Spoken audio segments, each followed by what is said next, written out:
produced by Firewize. I'm super excited today to welcome our guest, John Lynch, who's the General Manager of Business Support Services with Wormald Australia. He's also the current Chairperson of TAC1 for the Fire Protection Association. So John recently celebrated 23 years with Wormald, at least according to his LinkedIn profile, and has a well-rounded knowledge of fire safety maintenance across Australia.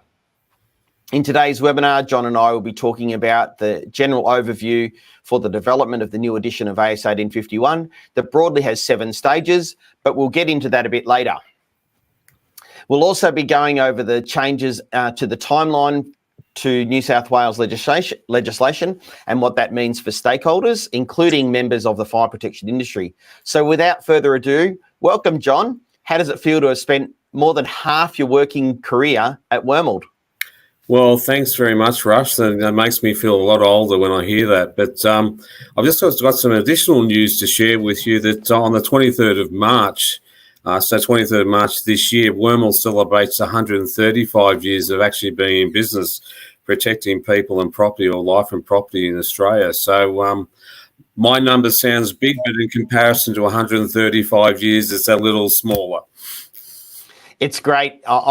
As many people will know who are watching this video, I started my career as a cadet at Wormald in 1987, 88.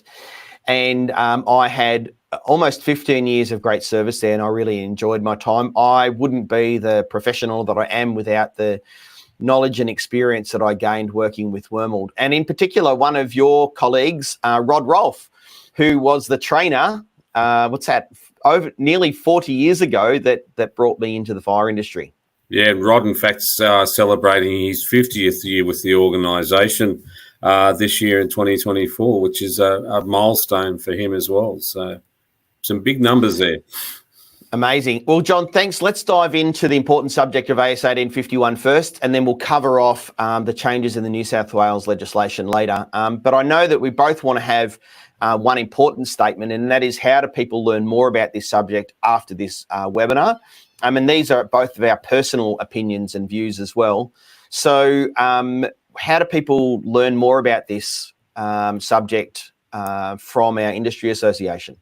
So certainly, if you're a member of the Fire Protection Association of Australia or a member of the National Fire Industry of Australia, so the two main fire industry associations, both have got plenty of reference material available on their websites, and there's obviously a lot of discussion happening as a result of what's happening with New South Wales next year in their adoption of 1851. So certainly, from our perspective, Wormald's been a foundation member of the Fire Protection Association of Australia. So if you're not a member and you want to get more informed, you've got an option of joining the association.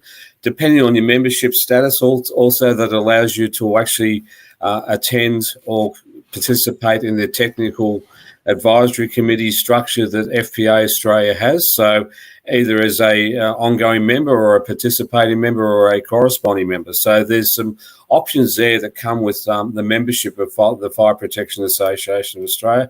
NFIA quite busy in their communication to their membership as well. So there's plenty of options to get an update on what's happening in your part of the world in regards to 1851. I find that there's a lot of discussion that's ill-informed on social media. I think that it's a challenging time for a lot of people at the moment because they just don't know. And interestingly, 1851 is now 12 years old. And so there has been a lot of developments in the fire industry, a lot of new learnings, and that's why we have to produce new editions every now and again. So, John, what's the process for producing a new edition, and what's the status right now? Where are we at in the process? Right. So Standards Australia, who is the driver for a new standard to be adopted into Australia for jurisdiction, sought feedback from the committee members of the Fire Protection Standard or Committee FP001, and there was options there of either keeping the standard in its current form with no changes, deleting the standard, or looking to put a new edition out. And the vote from the committee for that particular process was there was a need to change and improve, and hence a new edition of 1851 was put onto the project listing for Standards Australia to actually work on. So that's the process there. The committee is made up of nominating organisations, so people that have a stakeholder, a stake in the built environment and fire safety. So you will have the Fire Protection Association of Australia, the NFIA, AFAC, the peak body for the emergency services in Australia, Insurance Council, property owners. So it's quite a robust and wide membership that sits on FP001 to determine a course of action and ultimately develop a draft change that then goes out for public comment. And then there's a period of time for public comment, and then those changes or suggested changes based on comments come back in, and then the committee ultimately will then vote on various changes to 1851 to create a new 1851. The next edition. Let's just double back a little bit and talk about how to get involved. In addition to being a member of the Fire Protection Association and joining one of the technical advisory committees, this one in particular is TAC 1. So if you're a bronze, silver, gold or platinum member, you can have access to joining one of these committees, and as John mentioned, either as a participating member or a corresponding member of the committee. So participating means that you get involved in the committee meetings and you can give your 2 bobs worth. In fact, right at the moment, there's a technical advisory committee meeting going on for fire extinguishers. If you're part of that committee process, there may even be an opportunity in one of the working groups for the committee for FP001. So FP is the Fire Protection Standards Committees in a working group. And that's how I got my initial involvement in working in on the latest edition of AS1851. I started out representing just an interested person at my own expense. Used to fly to Sydney every couple of weeks. I think in my first year, John, I think I spent about $50,000 on flights and accommodation to have my 2 bobs worth on the development of the standard. And you don't get any of that back. And you may be lucky to get a copy of the standard as thanks. Yeah, but I think that makes a good point, because if you look at 1851 and we're talking about routine service and inspections of systems and equipment, when you start going into the sections, from section 2 onwards, we're starting to talk about the essential safety measures, and there is really a need in some cases to have subject matter experts that might be in fire detection, for example. And a good example of a subject matter expert on fire detection would be someone like David Isaac, that both you and I know quite well, Russell. That's been active in the industry for some period of time. Fire pump sets, etc., extinguishers, passive, and passive's a big issue in the built environment and also in the construction phase. So if you look at passive, we need to look at some working groups based on skill sets and subject matter experts that operate in that space. So I think anyone that's doing the role of maintaining fire systems or equipment, and they want to put their 2 bobs worth in, as Russell described it, by all means seek some options there in regards to either participating actively or at least being on the correspondence listing to get updates and possible suggestions that they could form.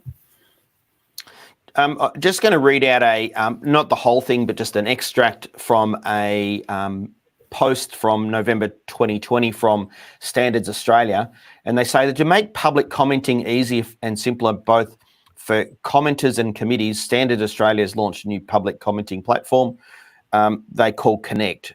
And so you can access the Connect portal, go to connect.standards.org.au. I think you can just sign up for a free account, John. I can't remember because I have a committee access account, which is slightly different.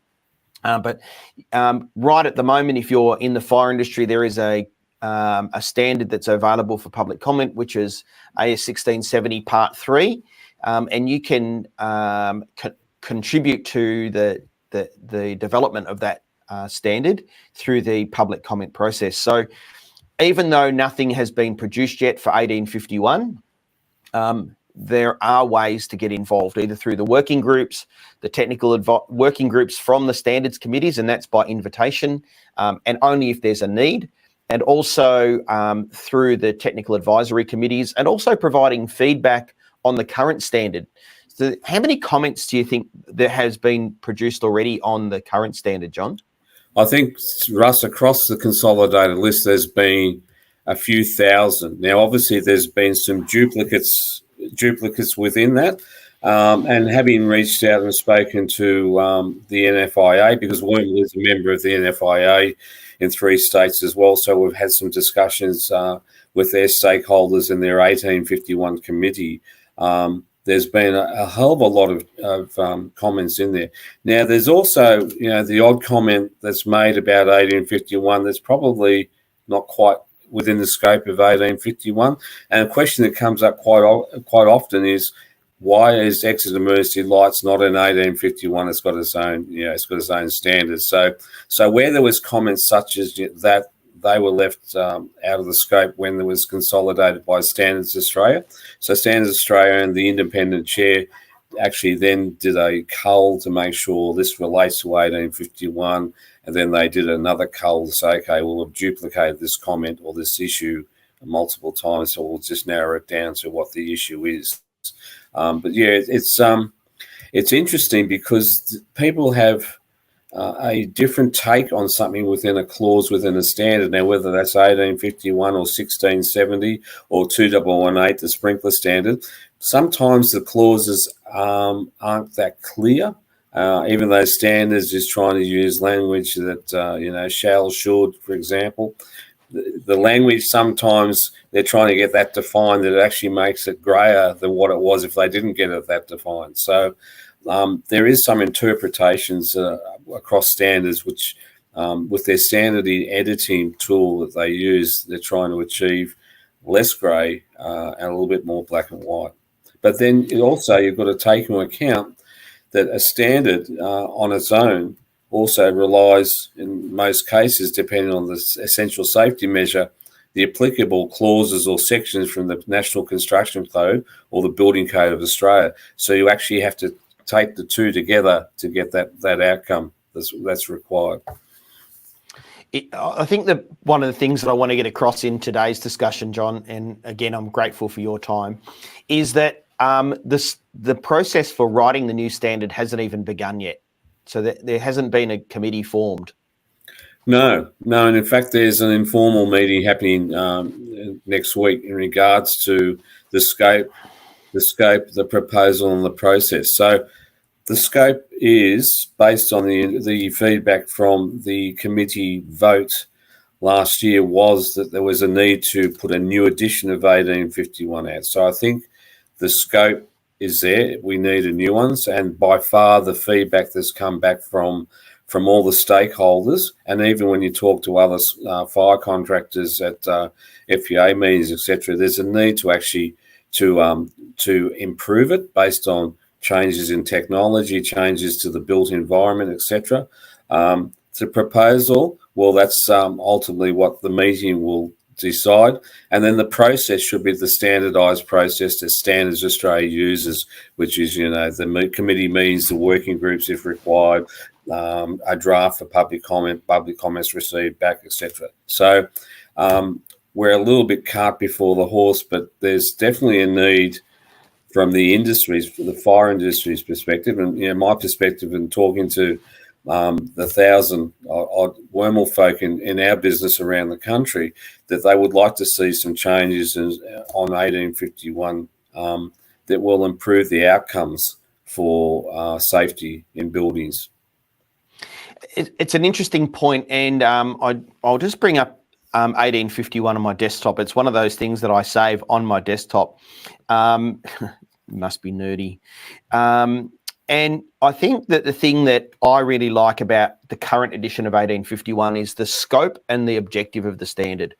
So the scope says this standard sets out the requirements for the routine servicing, inspection, test, preventative maintenance survey of fire protection systems and equipment. And then the objective, which I really love, It says the objective of the standard is to maintain the reliability of fire protection systems and equipment such that they continue to meet the requirements of the approved design and are likely to do so until the next scheduled activity. Now, the way I read this is that does not prevent any of us actually raising the standard of performance to which we deliver above what AS1851 currently has. So if 1851 is out of date because there's been new developments in fire protection and fire protection maintenance, then that shouldn't stop us as contractors from raising the standard of performance either. What's your comment to that?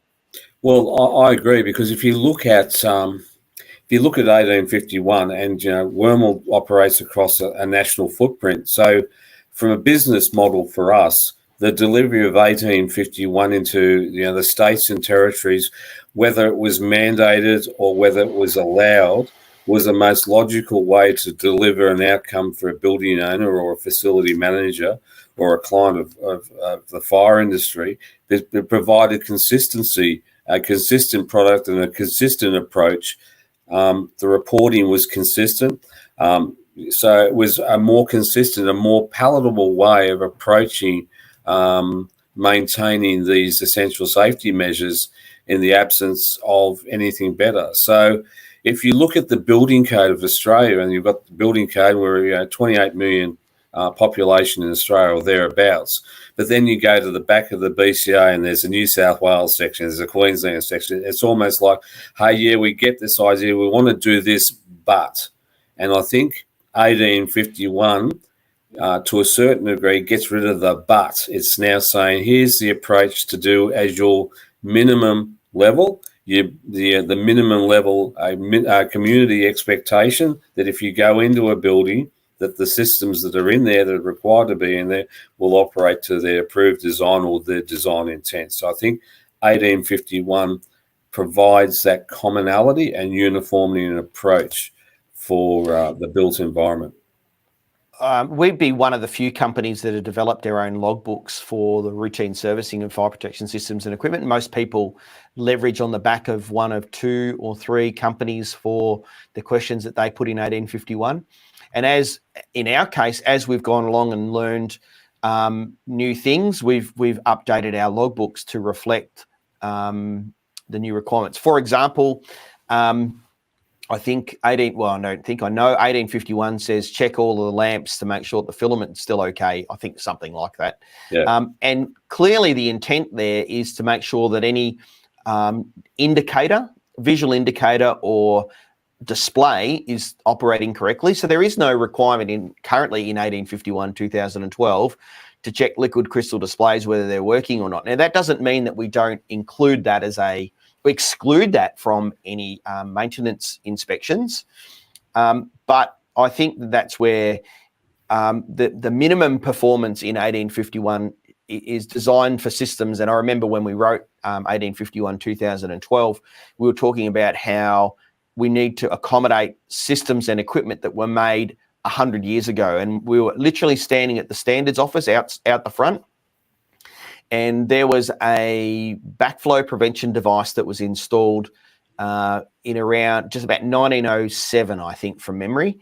And 1851 is still applicable to that device today. So I think even though 1851 is a minimum standard, there is room for contractors to do more to make sure that the objective and the scope of the standard is being met.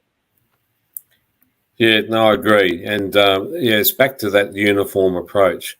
And, in 1851, we talk about defect categorisation. And I think there's an area of where we can actually give a bit more guidance to the practitioner in the fire industry in selecting the right categorisation between a critical, non-critical or non-conformance. So I think the minimum expectation would be to deliver 1851, and then there'll be expectations from either the fire company or the contractor or the customer to deliver more. So agreed.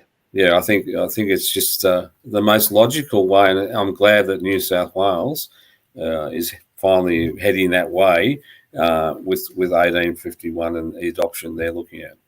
So that's a good segue into New South Wales. So why hasn't 1851 been mandated in New South Wales? And what's the current state of play? What, as a guy who's in Victoria, where broadly speaking, 1851 has been the standard of performance for as long as I can remember, why hasn't it been like that in New South Wales? And what do people actually deliver?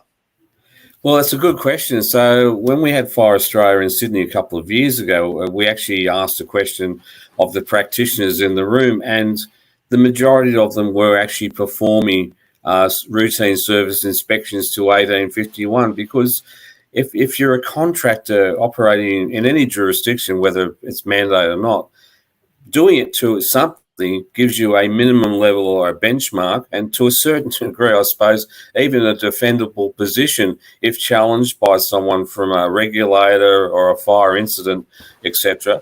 It gives you a defendable position, but a logical process. So this is how we approach maintaining a sprinkler system in a built environment.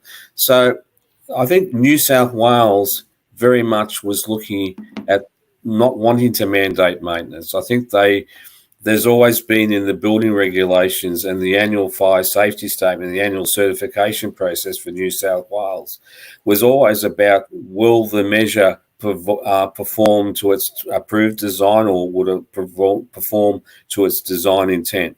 So to do that, using 1851 and whatever iteration it was at the time from 2005 onwards, for example, that provided that process back to the building owner to allow for verification at those frequencies where we do the yearly frequencies where it will perform to its approved design. So I think New South Wales has looked at a lot of building regulation changes in the built environment, especially in that construction phase. The adoption of and creation of the Building Commission and the Building Commissioner. And the Building Commissioner basically looked at, okay, we have issues in the built environment, the construction environment, with structural, fire protection and waterproofing. They were the main three items that David, the Commissioner, had in regards to buildings in New South Wales. We've had, the Opal Towers, Mascot Towers, we've had structural issues. Now, they're looking at it saying, okay, at the point of construction, if we have fire protection licensed or accredited for design, and then we go the next step and say, okay, well, that sprinkler system was designed by an appropriate practitioner that holds a license or accreditation. It's then certified by another practitioner to say, yes, it's been installed as per your design. So that covers off it's been installed. And then it goes to the post-construction phase, where 1851 will verify in its yearly activities and high frequencies that it will perform to its approved design.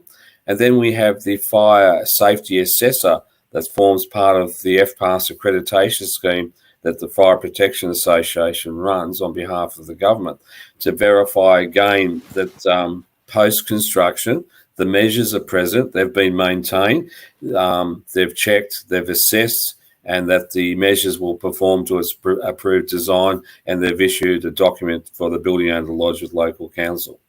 So it's closing off that whole loop from the construction stream to the post-construction stream in regards to the life cycle of a building, and in particular the essential safety measures contained in those buildings.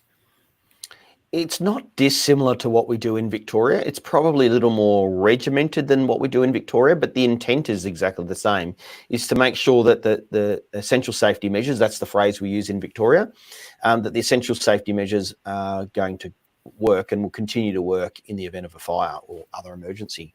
Yeah, no, so you're right. Yeah, sorry, butt in, but yeah, look. So Victoria, for example, has a maintenance determination as part of that building certificate, right?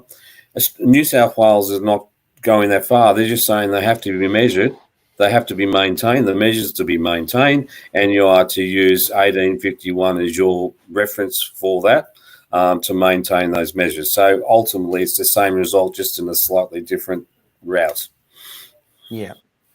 And so there's this all came about from a report done maybe about 5 years ago in New South Wales under the previous government. I can't remember the exact time frame. I've got it written down somewhere. But then I think it was in November 2022, the government introduced legislation which came into effect that made the requirements for started the ball rolling for the 1851 adoption. Yeah, so the New South Wales government started with adoption of the annual fire safety statement process to accept Fire Protection Association's accreditation scheme for a fire safety assessor, which forms part of that annual certification for the building.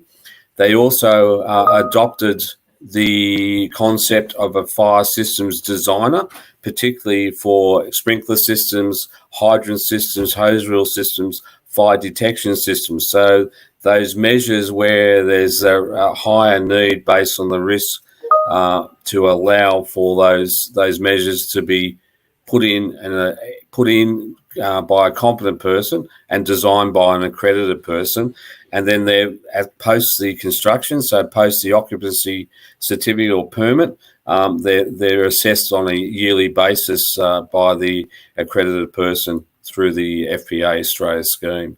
So the government took that out, and that was the Michael Lambert report was probably what you were looking at, Russ. But also what was happening in the background around Australia was the Building Confidence Report. And there were 24 key outcomes from that the building ministers at the time, both state, territory and federal, agreed to. And one of the outcomes for that was to look at fire protection, licensing, the lack of baseline data or lack of data on the building whilst it's being constructed. So one of the outcomes of the Building Confidence Report was some kind of record-keeping process, a building manual type concept that the builder would give to the owner, and then there would be something on file, and also give to any authorities having jurisdiction. I'm just going to flash up on the screen in 1 second. I assume you can still hear me because I just did a screen maximization. I'm just going to flash up on the screen my my browser because I wrote an article on the website for this webinar. Let's see if I can do this now. I'll just pop you into a new window. There we go. And then move you over to here. Sorry.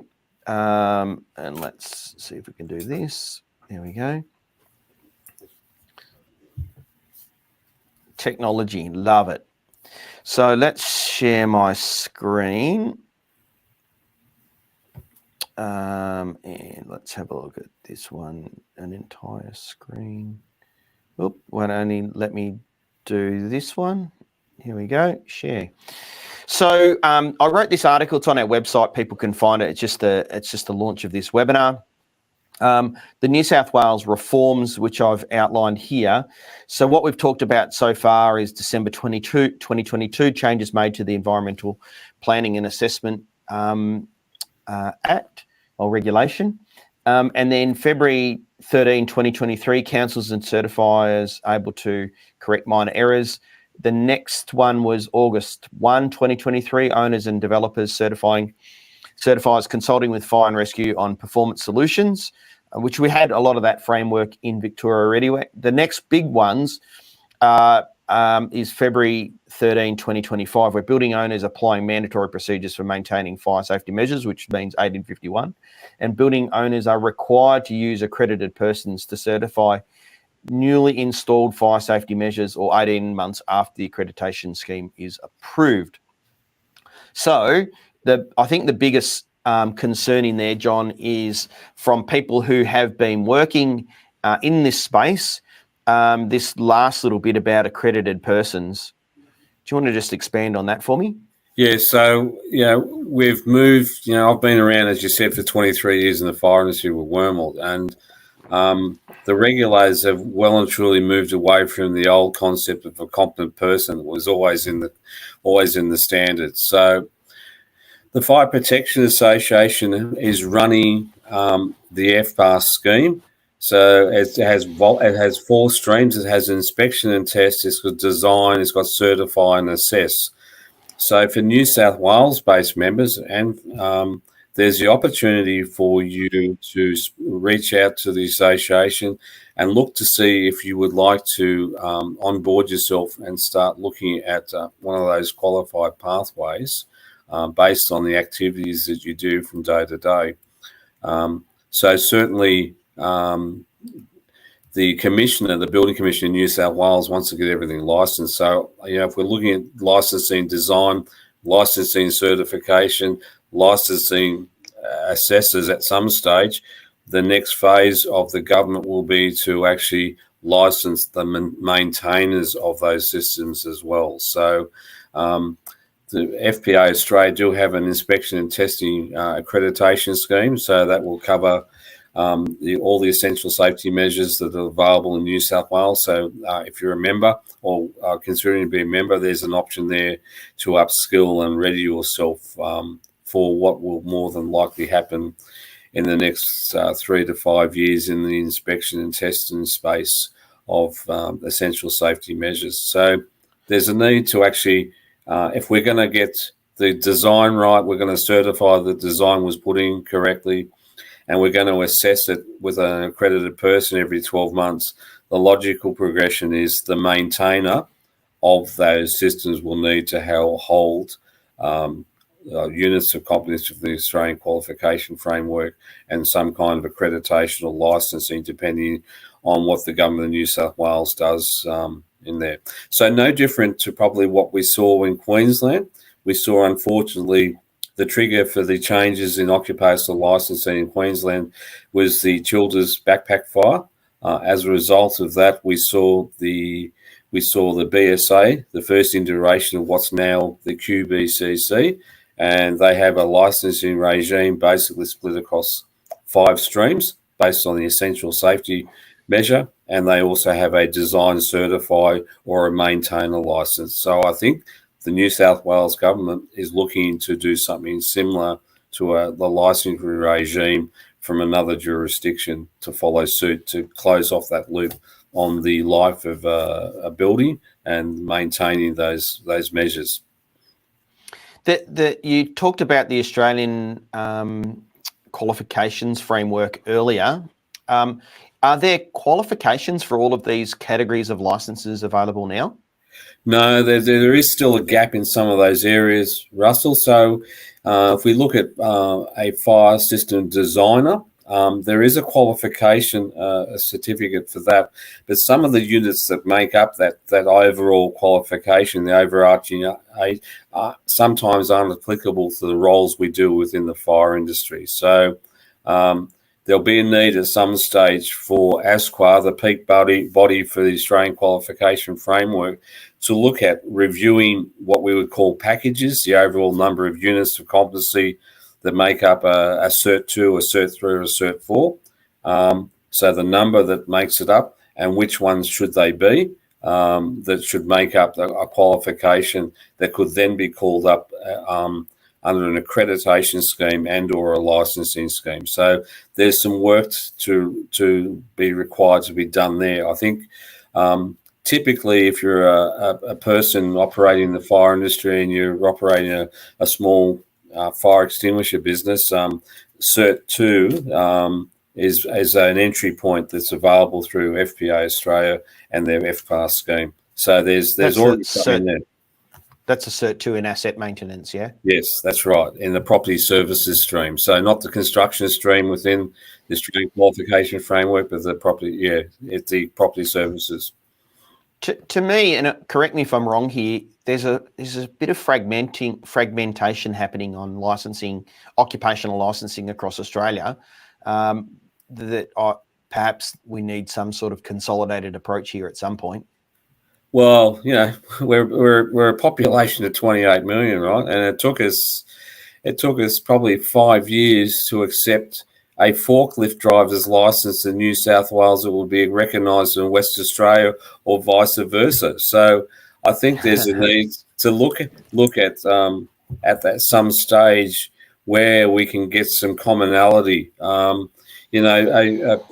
electrician in Victoria moving to Queensland, there's a little bit of upskilling that person has to achieve to get his electrical license or contractor's license in Queensland, even though he's doing the same work, just in a different building, in a different state, in a different jurisdiction. So there's a need, at some stage to try and get government and through the advocacy processes of FPA Australia or the NFIA to look at whether we can get some commonality around licensing so that the transferable skills can happen, and the mutual recognition schemes that exist on paper could be used to its full intent.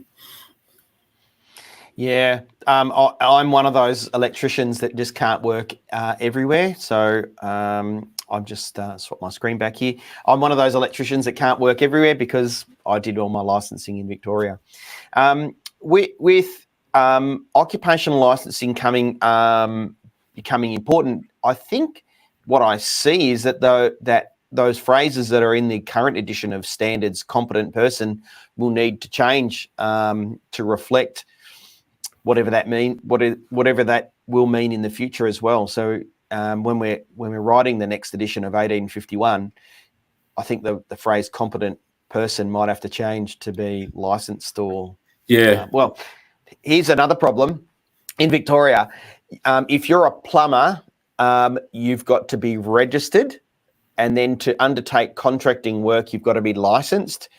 But if you're an electrician, you've got to be licensed to undertake work. And then if you want to perform contracting work, then you've got to do it. There we go. That would be a Mac user just turning off doing my stars. Sorry about that. If you're a electrician, you've got to be licensed to undertake the work, and then you become registered to perform contracting work. So even just the language in our industry is confusing, and I think there's a lot of work still to go before this all gets sorted out on a national basis. Yeah, I think so. But I think ultimately, at the moment, we're a nation of 28 million, but the states and territories almost work as independent franchises, right? So until we can break the mindset of that and get some commonality and get the mutual recognition that's within the legislation in all states and jurisdictions to actually work properly, it would make life a lot easier. And I think the outcomes would be better. We would have, for example, a qualification, certificate 3 or certificate 4, for example, in inspection and testing, for example. So we get a trade qualified process for people that are maintaining systems they may not repair or modify or install, but they are maintaining these essential safety systems. So creating something like that, for example, would be a great outcome, and then getting the jurisdictions to actually accept that qualification and get it to fit into their current licensing models, the next challenge. 1851 adoption in New South Wales in 2025, it's taken a long time for that to even occur. Yeah. So I'm excited about the next edition of 1851. What do you think the timeline might look like? Clearly you and I can't establish dates, but we might have gut feels. What's your gut feel on when we might start work on this, and then how long do you think it might take until we can get a public comment out? Well, it's the 13th of March today. I was hoping that actually the committee and the scope and the project was approved by now. So I think hopefully the scope and the project proposal is agreed upon in the next few months, and that the process of actually starts then. So look, at the earliest, it's probably going to be late 2025, 2026 if I was trying to put a small wager on it, Russ. I think it's something in that time frame. Even though there was so much feedback about changes and improvements to 1851. So even if we limited the scope, and bearing in mind 1851 2012 did have an amendment in 2016, November 2016, it was published as an amendment. So it took a while just to get that, and a lot of that was based on the clauses in the area around baseline data and getting a clearer pathway for the practitioner to understand where baseline data might have existed and could be used versus it wasn't required at the time of the installation. 1851 2012, for example, with passive. Just a quick aside, the first item on the yearly inspection is to verify penetrations, walls to the as installed drawings. Now, if you don't have as installed drawings, which weren't required at the time, the result of that test is a fail. So just something similar, something as simple as tidying that first item number in the table in section 12 of 1851 will get a better outcome to begin with. Just something as simple as that. So, I think trying to get the project going is taking probably a little bit longer than what I would have thought it would have taken, based on the fact the overarching feedback from the stakeholders that form part of FP001 voted for a new edition. So I don't know. Agreed. It's just a bit slow. Curiously, given that you've got such a large workforce, and I'll talk to my workforce in a second, but let's say that the next edition of the standard is published, public comment comes out late 2025, it's published early 2026. What would be the process that you would go through to update logbooks, train your staff, and then update contracts to reflect a new edition of the standard? Like, it must be a monstrous task for Wormald. Well, it's a large task, but I think logbooks, we talk about electronic records as another option for 1851. We took the position within Wormald that with our own logbooks, we actually provided more detail and notes to our teams on how to actually do it. So if you're going to measure the quiescence load and calculate the load as part of the yearly tests on the fire panel batteries, we provided data on how to do that. So we got our logbooks to provide more how-to deliver, simulate a fire alarm. So we actually fleshed out what the process should be. We did the same with trying to categorize generally seen defects. Is it a critical? Is it a non-critical? A non-conformance? And then we actually just then ran PowerPoint presentations. So we would get our sprinkler testers in and start talking about, this is the change. This is what the month is. These are the possible changes, all the changes. If we're talking about a new version, what the changes will be. And we did that for each section of 1851. When it comes to the contract, I guess the fire industry has typically always offered a contract in some form to a customer, building owner, facility manager, of what we will do based on 1851, and excluded some activities that they may not do and will be a price on application. So from an industry perspective, generally I think most are offering 1851 activities or frequencies up to the yearly. And then they're saying if you want to do a 5-yearly on a hydrant system or a 5-yearly on whatever, we'll give you a price on application. So I think the approach probably won't change too much, but trying to get a large organisation like Wormald to change, it's like a cruise ship, right? Once you hit the stop button, it still flows along for a while. So getting it to stop and turn as quickly as possible without impacting the essential safety measures that we're there to maintain, it's always a juggling act. But I think the industry as a whole is where people have been using 1851, mandated or not, and allowed under the various jurisdictions. I don't think it's going to be a quantum leap to go to the new edition of 1851 when that does come out.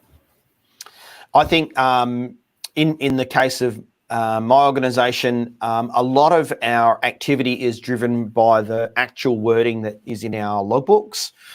So that's like that's the framework that we use. So we start with the logbooks, and then we coach and train our team based on what's the question being asked. And you can't simply just copy the text from 1851 and expect somebody understands the intent. So the way we phrase our logbooks is based on what is the intent of the question, and then, is it a pass or fail criteria? And we don't universally have not applicable, yes, or pass and fail on our logbooks. So, for example, if there's a question in the standard that can only have a pass or a fail, we don't include the not applicable box on the logbook. So it just stops inaccurate results coming through when we're maintaining our records. And I see a lot of not applicables next to very simple things like, I can't think of one, maybe a battery on the control and indicating equipment. If there's a pass-fail criteria, it's a pass or fail. It's not applicable. The other thing I wanted to touch on, John, and I've shared this with you before, I've got a bit of a Dorothy Dixer question for you. Have you ever taken out an insurance policy? I have, and it's an absolute minefield. That the product disclosure statement, the booklet. Correct. Yeah, that's what I wanted to mention is that, when you take out an insurance policy, you have this product disclosure statement that tells you all about the product that you're purchasing, and it also includes the exclusions from the policy.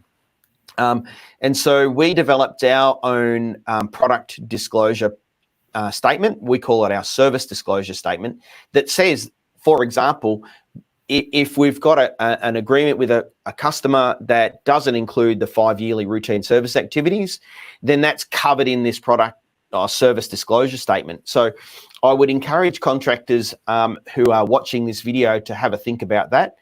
You and I have talked about that before. The example I often give is 1851 requires that you test, for example, 20% of all the heat detectors on a circuit.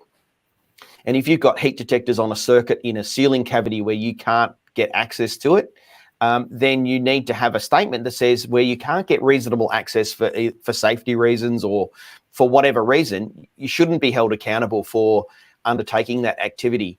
So if you're watching this video later, have a think about what you could include in your own service disclosure statements to make sure that you're delivering the best possible outcome. I think that's a great point too. And I'm just thinking back, I actually came into the fire industry, Russ, in 1998. And I'm pretty sure there was a provider of choice or wording similar that FPA Australia ran, and they actually had almost a standardised contract for maintenance. The green documents. Yeah. So I've still got copies. Maybe that's an opportunity for the association, at least get a common approach again with that. But I remember that back in 1998, for anything over $50 per annum or something was the threshold. So so commonality. Yeah. Well, that's something, and it's not intended to abstract you from doing the right thing. In fact, it's about being having the right intent of doing the right thing. But if you're watching this video later, I would encourage you, and maybe that's something we could consider next time we meet as a committee, John, for TAC 1 representing Fire Protection Association. Yeah, I think it'd be worthwhile. Yeah, it's like you buy a new car, right? Then they hit you with all the extra stuff. I thought that was in the price. No, it's not in the price. Tinting's extra, John. Yeah, I just got a new car. So let's wrap this up. So what we've learned so far is that there is no current committee formed for the development of 1851 yet, but it's imminent, and that we're probably looking at least an 18-month to 2-year time horizon before we've got the next edition of 1851 published. But if we're in New South Wales and you haven't been using 1851 either in full or partially, you've really got to start the legwork now to update your terms of agreements with your customers, update your training with your staff, and make sure that you're delivering the service in accordance with the requirements. Would that be a fair summary? Yeah, good summary. And then actually in regards to New South Wales specific, the government, they did run some briefing sessions to the planning department. So one of the things they did confirm very early on is 1851 2012 Amendment 1 is what they are adopting. So if practitioners out there, and if you're doing business in New South Wales, wondering, well, which one am I using? The government has said it will be Amendment 1 of 2012, 1851. So if you're looking to gear up your system service, your offers, etc., you already know that it's got to be framed around 1851 Amendment 1. Yeah. John, in wrapping up, perhaps you could tell us a little bit about how people can find out about you and learn a bit more about Wormald, if they're out there looking for a competent service provider anywhere in the country. Thanks, Ross. So we've only been in business for 135 years, so we're a bit of a startup. So we run a branch network of 37 branches around Australia. So generally where large customers are, we are.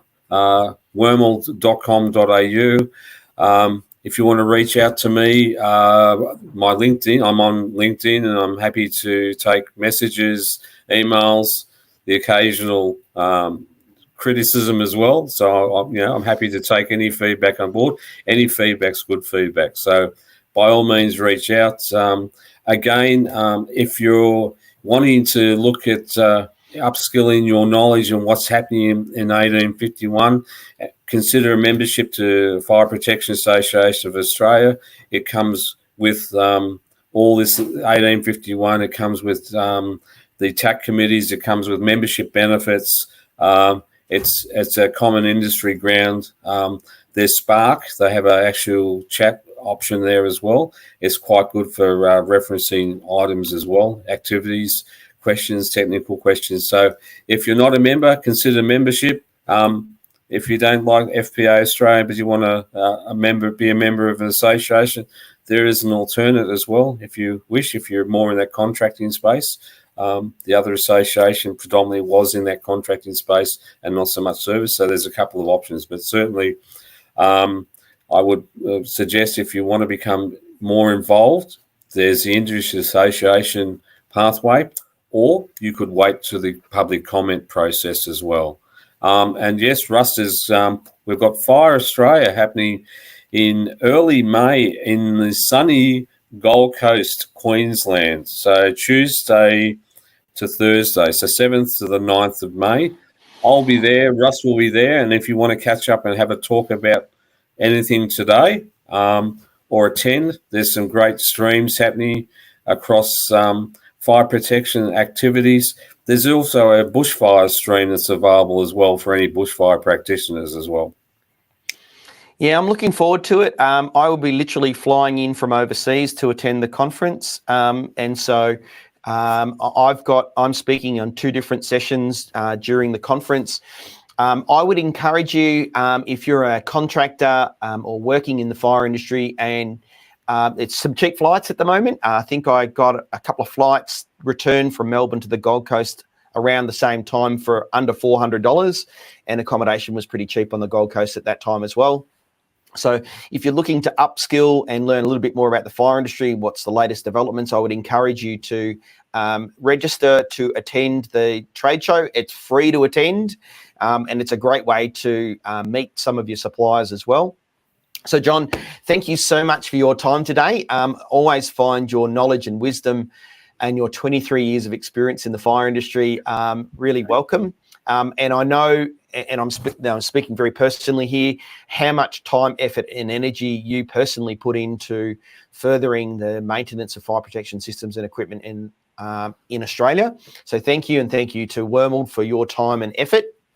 And we've touched on if people want to reach out to you, but if people want to reach out to me, I'm also available on LinkedIn at Russ Porteous.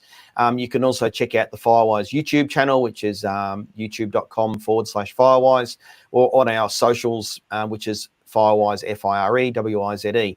So, John, thanks again for your time today. This video will be available online for people to watch on demand later. And if you've got any questions, feel free to reach out to John or myself, and we'll probably do another update in 12 months' time, I reckon, John. Well, if you do come up to Fire Australia in May, I'll be doing an 1851 update, and hopefully I've got a little bit more to say on the process with Standards Australia and the FP001, hoping that we've got a clear pathway there. And Russ, thanks for the opportunity, and thanks for everyone that took the time to come onto the webinar this morning. Greatly appreciate it. Really appreciate it, John. Well, thanks everyone for watching. Our next webinar will be in a month's time. It'll be on the Firewize website. Look forward to you joining us then when we discuss another hot topic in the fire protection industry.